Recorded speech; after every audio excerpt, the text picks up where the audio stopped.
ሰላም ተማሪዎች እንዴት ናችሁ? ይህ ቪዲዮ የተዘጋጀው ለአዲስ አበባ ተማሪዎች አፋን ኦሮሞን እንደ ሁለተኛ ቋንቋ ለሚማሩ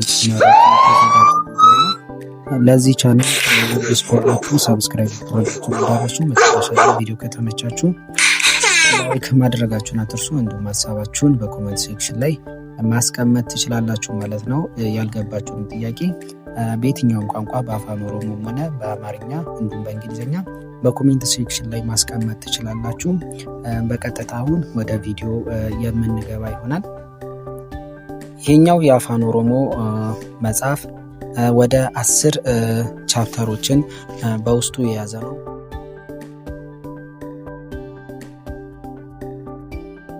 በቆናን ቶኮ ነጋ ወልጋፈቹ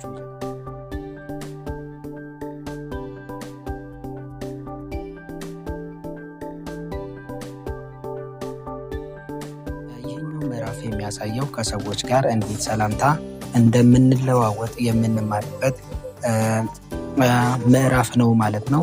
ከመምህራችን ጋር እንዲሁም ከጓደኛችን ጋር እንዲሁም ደግሞ ከቤተሰቦቻችን ጋር ሰላምታ እንዴት እንደምንለዋወጥ የሚያሳይ ወይም የምንማርበት ምዕራፍ ነው ማለት ነው። በቆና አሞ ከንበረኑ ቁቤወን አፋን ኦሮሞዳ። በዚህ ምዕራፍ ስር ደግሞ የምንማረው የአፋን ኦሮሞን ፊደላቶች ይሆናል። በአፋን ኦሮሞ ቋንቋ ውስጥ የሚገኙ ፊደላቶችን ነው የምንማረው።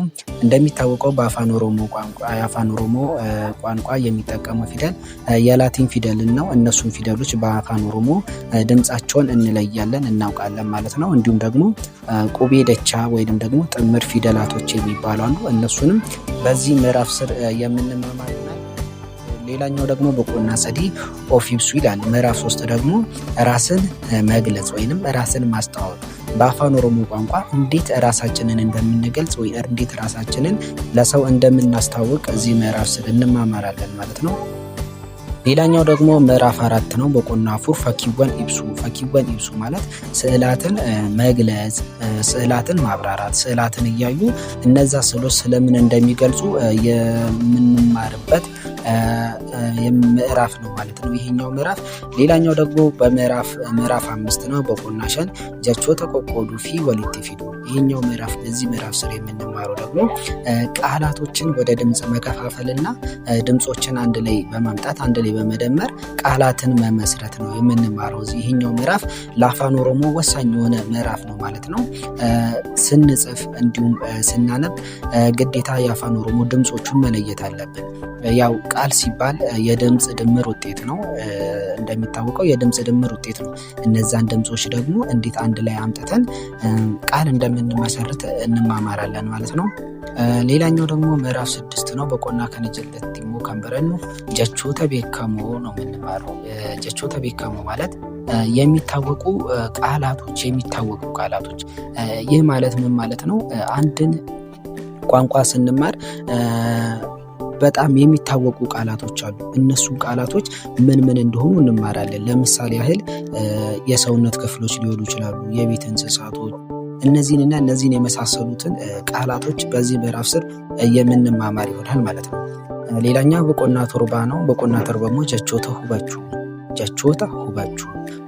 ሁበቹ ማለት ቃላትን መረዳት እንዴት ቃላትን እንደምንረዳ በአፋን ኦሮሞ እንማራለን ማለት ነው እዚህኛው ምዕራፍ ስር።